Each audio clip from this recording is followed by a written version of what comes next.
WNST, Talk, or any other week. This guy and I are friends in real life, even though he is the longtime Raiders reporter in pregame and postgame and all things Raider that's not hater. He lives in Las Vegas, where obviously tragedy went down earlier this week. He is there ahead of the football team that apparently is coming in a couple of years as well.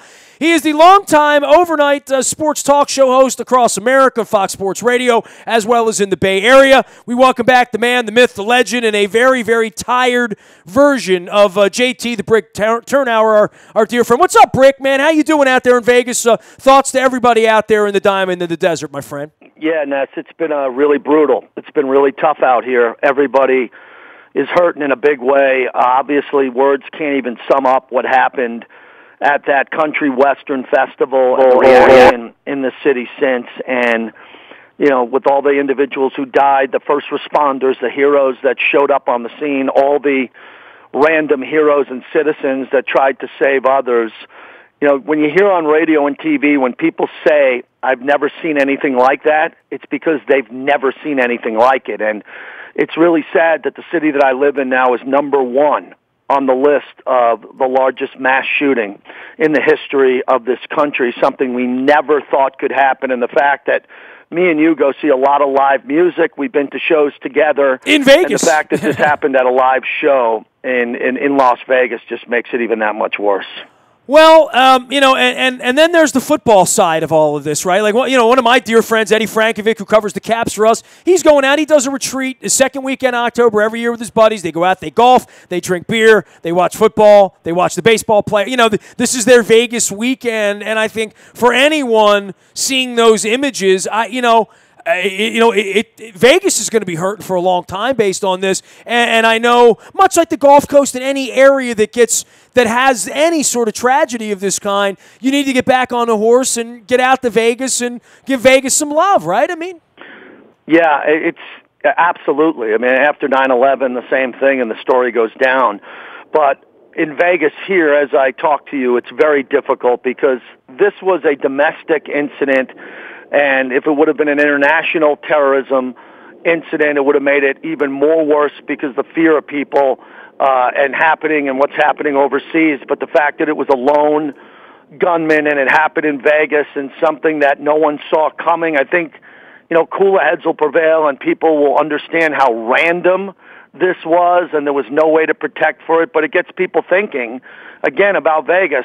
Ness, let me tell you, on the opposite side of Mandalay Bay, on the back end, as the shooter shot out of the front end across the street, across Las Vegas Boulevard, which is basically like shooting over a freeway, because Las Vegas Boulevard, as you know, is 4 lanes in each direction, so 8 lanes. On the other side of Mandalay Bay, there's a freeway, the 15 freeway, and if a shooter was shooting out the back end of that, that's the location of where the new football stadium is going to be in years to come. So just to tell you the horror of this story, any place a shooter is shooting out from the 32nd floor with a high-profile rifle, an automatic weapon, it could reach the next casino, it could reach a parking lot, it could shoot over a freeway. So it's got this city very concerned. But I can tell you, I'm pro-cop. I've always been pro-police. I'm not on the fence. I've never been on the fence when it comes to the anthem, police, and all of those topics. And the police in Las Vegas Metro, who was able to get to the shooter as quickly as they did and stop more carnage, those are the real heroes. He is JT the Brick. He's out of Fox Sports Radio as well as with the Raiders. And, you know, it's very, very difficult to have any sort of radio segue from something important like what you're talking about versus the toy department and the NFL. But, boy, the NFL's had its own hits, and I know you're taking phone calls and talking to people, black, white, east, west, left, right, rich, poor, knee, not knee, military, not military. It's been a really, really sticky situation, Brick. You know, I've talked this week about having done this for a quarter of a century. I've never had a bar say, well, we can't have Raven players in anymore. You got week 5. You have to go find a new place to do your show. I mean, you know, this is sort of an unthinkable new space for me, but I'm also a public figure, and I'm going to be public about it. The knee thing, I don't think there's been anything that's been more divisive, black and white, east and west, left and right in our community, Ravens fans versus Ravens fans. But more than that, the misunderstanding and the not listening. And, I mean, Brick, we had 30,000 people brew a prayer and a call to unity in our stadium on a Sunday morning this week. We've also had 50,000 people cheering the injury of Kyle Bowler here 10 years ago. Who's another guy that played for the Raiders that I know you know. I don't know where civility and understanding and listening begins for our culture on anything, and I could throw Second Amendment and the NRA goons into this thing for, what happened the other night. But, boy, sticking to sports is not possible anymore for guys like you and me that have been doing this a long time. Because we're citizens and because you got blood in your feet this morning out of Vegas, things need to be said, and people can't shut up. The stick to sports is no longer a relevant thought in my mind. Yeah, this was a very divisive 2017 NFL start to the season. Any way you look at it, we're dealing with the Oakland Raiders, with Marshawn Lynch, who's not divisive about it. He's just not going to stand for the anthem. I've talked to hundreds of fans since the preseason ended who are done with football. And I'm not saying that because I would never, as a sports talk host, encourage people to boycott, not go to games, drop their DirecTV and all that. But it is happening. And there are fans, diehard fans, who are so upset about the anthem protest and then the politics that have entered into the sport. The president, no matter if you support him or not, made very divisive comments directly at the players. That caused a mass protest. Things calmed down a bit this past Sunday. And, I look at it and I cannot believe how much politics has infiltrated sports right now, because fans really care about sports and they also care about politics. They care about their taxes. They care about their paycheck. They care about the military. And when you mix it all into one big boiling pot, it's going to be explosive. So I think this is a bad year. We're off to a bad start in the NFL because there are serious issues going on as we speak in regards to attendance, television ratings, and a lot of other issues that I think are going to be a big part of the background noise all year long as we head to the Super Bowl in Minneapolis next year. And some teams are going to adjust to this and some aren't. I mean, we talked a lot about this last week, that this is going to bust up some locker rooms. This is going to bust up some teams. And then you have things like the Ravens just stink right now. They're not good right now. And without Marshall Yanda, without Brandon Williams, without Brent Urban, without all the injuries, Flacco hasn't been very good. We're not sure he's healthy. We have all of these problems. And the Raiders thought, amidst all the kneeling and the problems, we're going to Vegas. We're going to make money. We're going to be in the playoffs this year. And now you got a quarterback out for a month and a half, including this week in E.J. Manuel. I mean, even when the offseason is all rosy and beautiful, and I think it was for the Raiders, then you got to go play football. I mean, Belichick's found that out through the quarter period, right? Yeah, well, let me tell you, Vegas has had nothing to do with the Raiders. Jack Del Rio, he's a friend of yours. It's had zero to do with the Raiders. The offseason, the players have been sheltered from that, and they're not talking about it, and that hasn't been an issue. But you nailed it. You want to talk about a change in the perception of a franchise in 2 weeks. The fact that after they beat the Jets and put up 45 points in Marshawn Lynch's first home game, I left that game, it felt like it was a playoff win. The place was exploding and rocking. In a matter of 2 weeks, they got annihilated by the Redskins to the point where the Redskins beat them so badly that nobody saw that coming. I repeat, nobody saw that coming. And then this game against the Broncos where Carr gets hurt this past Sunday, E.J. Manuel had the ball at midfield with under a minute to go with the opportunity to win the game. If Amari Cooper catches that 50-50 ball, they got 1st and 10 at the 15. They're going to win that game, and they steal a win in Denver. Now the Raiders lose 2 in a row. They come home for 3 in a row. Because, again, the Raiders got screwed opening up the season as the Patriots had 3 or 4 at home. How did that happen? The Raiders had 3 or 4 on the road. Now they get Baltimore, the Chargers, before their Thursday night national game against Kansas City. This becomes, to me, the closest must-win game for the Raiders that I could recall in a Week 5, because after the Ravens' performance in London and the way the Ravens are struggling, the Raiders still have enough weapons and they're at home that they got to win this game. If they were 100% healthy and they were winning and they were 3-1, I really think they would hammer the Ravens or at least play with the lead. Now, I don't know what to tell you, Ness. They just got to find a way to win this game. And if they do and win the next 2, they'll be 4-2. All will be okay in Raiderland. Carr will be coming back, hopefully, for Kansas City, and the Raiders can get their dream season back on track, and hopefully it's not a nightmare season. Well, give me what's good about the Raiders right now, because, I mean, Cooper has not been the explosive player that they would want him to be. They've brought Marshawn Lynch in off the ice bucket. He's 4 games in with 1.5 yards and, really hasn't shown himself to be that guy. I mean, the offense has struggled, and last year the defense was really the problem, Brick. Yeah, let me tell you exactly what's happening. First off, this is completely all on the offensive line. Colicchio Semele.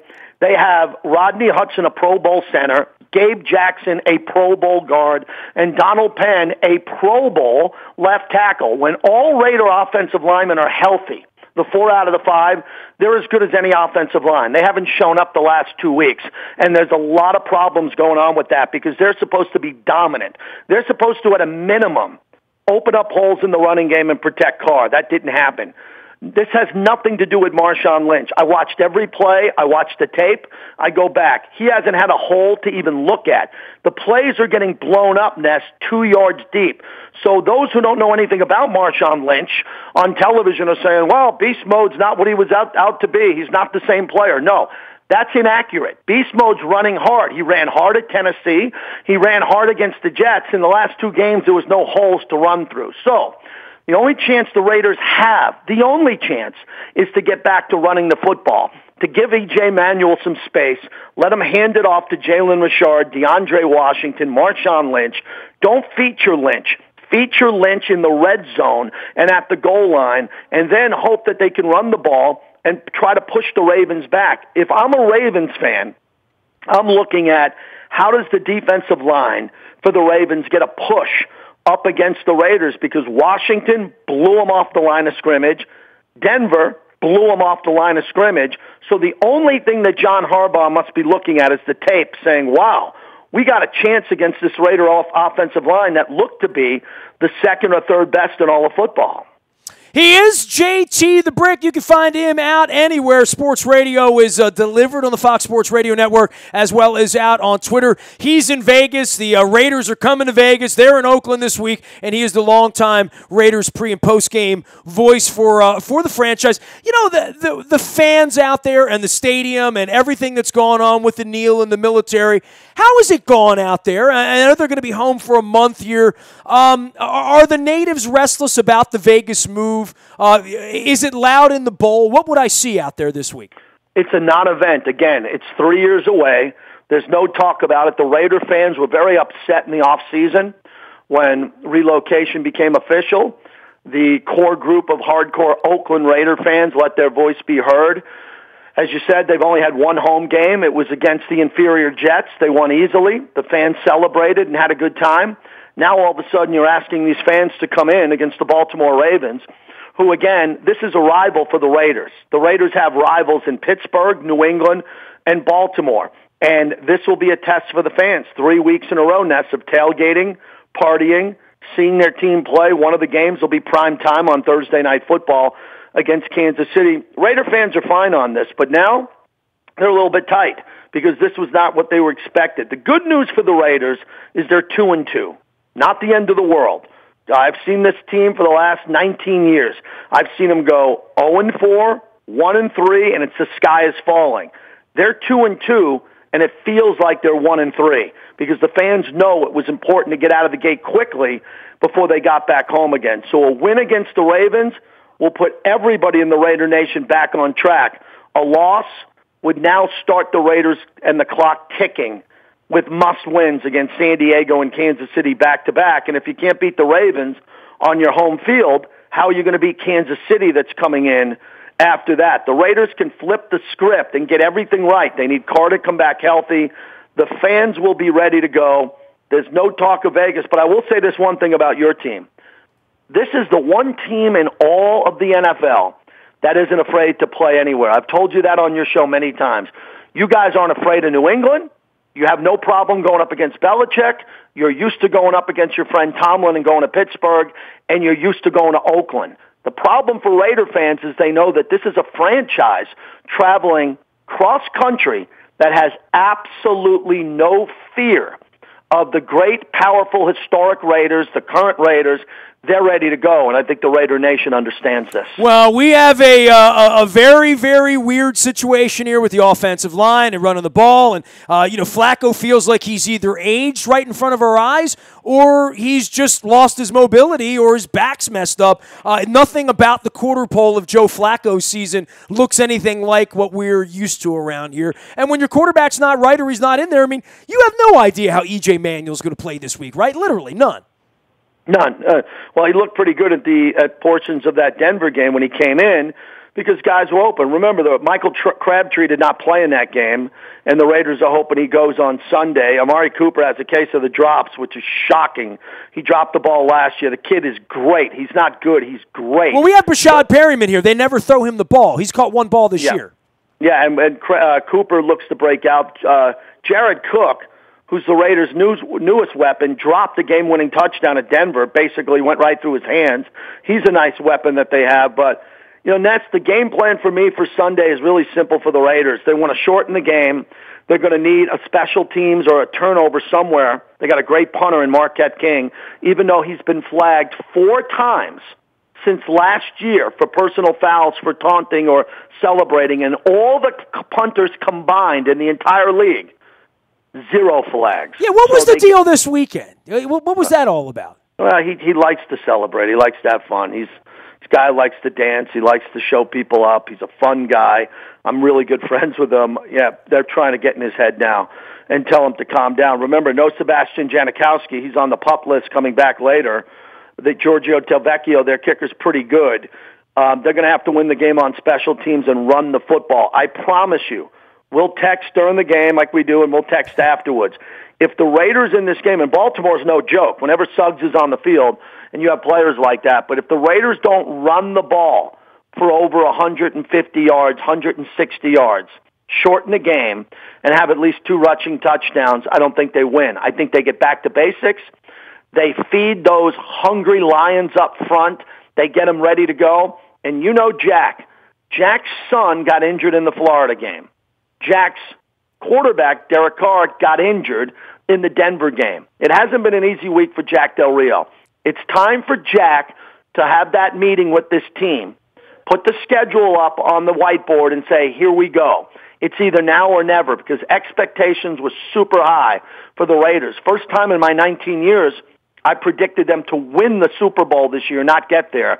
I was drinking the Kool-Aid coming out of training camp. They were 2-0 2 weeks ago, and now it's gut check time in Oakland in the black hole. Hey, man, Jack is taking the team to Florida. They play Halloween week, Buffalo and Miami back-to-back on the road. They're going to go practice down in Florida for a week, right? Yeah, they did it last year. They're going to the same spot in Sarasota at the IMG Academy. They're going to go from Buffalo, and they're going to fly to Sarasota, work out there for a week before they play Miami on Sunday night. And so this is all happening quick, Ness. Think of the schedule I'm telling you. Baltimore at home, Chargers at home, Kansas City at home, at Buffalo, and at the hapless Dolphins. That's 5 games. If Carr's healthy, they got a chance to go 5-0 in those 5 games. I had it that way before the start of the season. Now, can't talk about Florida, can't talk about another game. Have to circle the Ravens game because the Ravens are coming in just as desperate as any team that the Raiders will face all year. JT the Brick can be found at Fox Sports Radio as well as out on Twitter and anywhere sports radio is served, as well as the Raiders pre- and post-game. Brick, always a wealth of information. I would put a friendly wager of a crab cake versus, I don't know, something good in San Francisco or Las Vegas, or some tacos and beer or whatnot. But always a pleasure to have you on, man. We'll catch up again after the game, talk some more. How about dinner? Because I like to drink carne asada burritos, eat carne asada burritos covered with cheese and red sauce at our favorite San Francisco tequila bar / Mexican restaurant. You and me at Tommy's, tequila on me and Julio.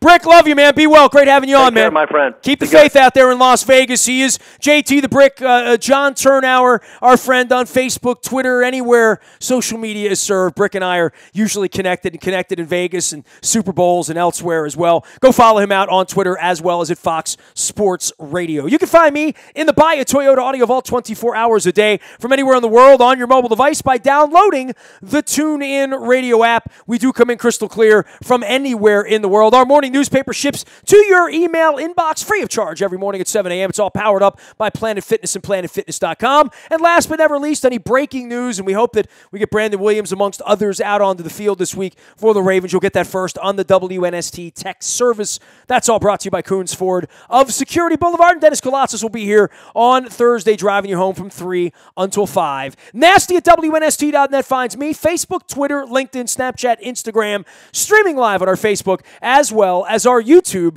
WNSTV channel. We are WNST.net AM 1570 and WNST Towson, Baltimore, and we never stop talking Baltimore sports.